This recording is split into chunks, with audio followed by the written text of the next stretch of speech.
হাই বন্ধুসকল ৰাতিপুৱা মই দোকানৰ পৰা এটা ভিডিঅ' বনাইছিলোঁ তো মানে কি মোৰ স্বামী তেখেতে থাকিলে মই ভিডিঅ'বোৰ নবনাওঁ তো তেখেতে মানে কৈ থাকে যে তুমি ভিডিঅ' বনাব নাজানা আৰু মানে কি ভাল নাপায়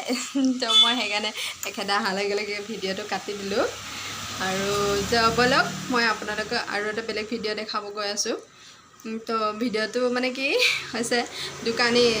গেলামাল যিসকল লোকৰ মানে ঘৰুৱা সামগ্ৰীৰ দোকান আছে তো তেখেতলোকে গম পায়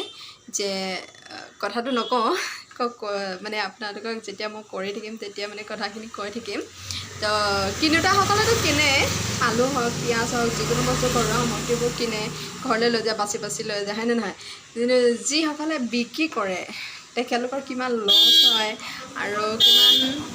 লাভ হয় সেইটো মানে যিসকলে বিক্ৰী কৰে তেখেতলোকেহে জানে তো আমাৰো সেনেকৈ ঘৰুৱা সামগ্ৰী গেলামালৰ দোকান আছে তো মই আপোনালোকক ভিডিঅ'টো দেখাবৰ কাৰণে লৈ গৈছোঁ ব'লক ভিডিঅ'টো আৰম্ভ কৰোঁ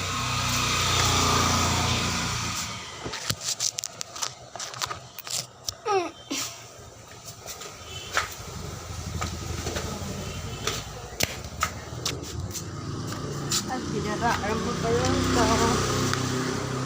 এয়া মানে আমি অলপমান চব্জিও ৰাখোঁ তো দোকানৰ সন্মুখত অলপমান চব্জি ৰাখোঁ আদা নহৰু মানে ঘৰুৱা সামগ্ৰী আপোনালোকক শাক পাচলিৰ পৰা আদি কৰি গেলামালৰ ঘৰুৱা সামগ্ৰী প্ৰায়খিনিয়ে পাব অলপ চলপকৈ ৰাখা হয় নহৰু আছিলে তো মই ইয়াতে বহি ল'মতো বহি লওঁতে নহৰুটো খৰাহিটো এইখিনিতে আছিলে মানে পৰি গৈছে হা ঠিক আছে ব'লক ভিডিঅ'টো আৰম্ভ কৰোঁ সেয়া হৈছে আলু ঠিক আছে তো প্ৰায় দোকানীবিলাকে এনেকৈ মানে আলু পিঁয়াজবিলাক বাচে ঠিক আছে তো ময়ো এতিয়া বাচিম আলু পিঁয়াজ বাচিম তো চাই থাকক ভিডিঅ'টো আৰু যিসকলৰ দোকান আছে তেখেতলোকেতো গম পাবই আৰু যিসকলৰ দোকান নাই কিনি খায় তেখেতলোকেতো গম নাপাব তো আলুবিলাক আছে এনেকুৱা বস্তাত আলু আহে তো আমি এনেকৈ ভাল ভাল আলুবোৰ বাছি বাছি থৈ দিওঁ এইবিলাক যিবিলাক বেয়া আলু থাকে সেইবিলাক এনেকৈ ছাইড কৰি থৈ দিওঁ যিবিলাক মানে খাব পাৰি কাটি কাটি পেলাই সেইবিলাক ঘৰত থওঁ যিবিলাক খাব নোৱাৰি সেইবিলাক পেলাই দিওঁ তো ক'ব গ'লে মানে কি হয় আলু পিঁয়াজত ইমান লাভ নাথাকে আৰু গেলামাল দোকানতে ইমান লাভ নাথাকে প্ৰথমতে মই বহুত বছৰৰ পৰাই মানে কি ব্যৱসায়ৰ লগত জড়িত হৈ আছোঁ কিন্তু এনেকুৱা ঘৰুৱা সামগ্ৰী মানে গেলামালৰ দোকানৰ অভিজ্ঞতা ইমান নাছিল 2 বছৰৰ পৰা গেলামালৰ দোকান খুলিছোঁ ন তেতিয়াৰ পৰা অলপ অভিজ্ঞতা আছে ইয়াৰ আগতে মানে মই মণিহাৰী আইটেম মানে মহিলাসকলৰ যি ধৰক সাজ পাৰৰ বস্তু মানে এইবিলাক কচমেটিক বুলি কয় তো সেনেকুৱা বস্তুবোৰৰ মোৰ ব্যৱসায় আছিলে তো গেলামালৰ দোকান দি আমাৰ 2 বছৰ হৈছে ইমান ডাঙৰ আলু চাওক এইটো আলুত আধা কেজি নহয় কিন্তু 200-300 গ্ৰামমান হৈ যাব মই মানে স্বামী গৈছে ৰুমত মই ৰেষ্ট কৰিবৰ কাৰণে পঠাই দিছোঁ ৰাতিপুৱা 4টাতে আহেতো তো এতিয়া মানে কি হৈছে তেখেতে নাই কাৰণে মই ভিডিঅ'টো বনাইছোঁ লগতে বেয়া আলুবিলাক মানে বাছি লৈছোঁ ভালবিলাক মানে এনেকৈ থৈ গৈছোঁ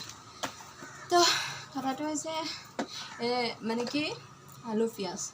এনেকুৱা আলু পিঁয়াজবিলাকত বিশেষ একো ইমান লাভ নাথাকে তো খালি কাষ্টমাৰৰ কাৰণেহে গ্ৰাহকসকলৰ বাবে সেই বস্তুবিলাক ৰখা হয় ঠিক আছে তো ব'লক পটাপট কৰি দিওঁ ঠিক আছে কৰি লওঁ আৰু মোৰ স্বামী আহিলে মানে মই ভিডিঅ'টো নকৰোঁ কাৰণ তেখেতে ইমান ভাল নাপায় তো নিজৰ উপাৰ্জনৰ টকাৰে খোৱা বা ব্যৱসায় বহুতে আমাৰ অসমীয়া মানুহ ব্যৱসায় কিন্তু ভাল আলু বাচি আছে তো ব্যৱসায় কৰিব লাগে তো প্ৰথমতে অলপ কষ্ট হয় পটককৈ উঠিব নোৱাৰে অলপ কষ্ট হয় তো কৰি থাকিলে কি হয় বেলেগৰ আণ্ডাৰত কাম কৰা সলনি নিজাকৈ আপোনালোকে সৰু সুৰা ব্যৱসায় আৰম্ভ কৰক লাভ কৰিব নালাগে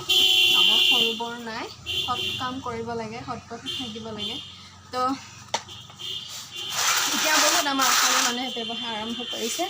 তো ঠিক সেনেদৰে আমিও আৰম্ভ কৰিছোঁ লাজ নকৰোঁ মই দোকানত এনেকৈ কামবোৰ কৰি থাকোঁ আৰু মানুহজনে আমাৰ এখন চাইকেল আছে, চাইকেলখনেদি বস্তুবোৰ আনি থাকে। ঠিক আছে,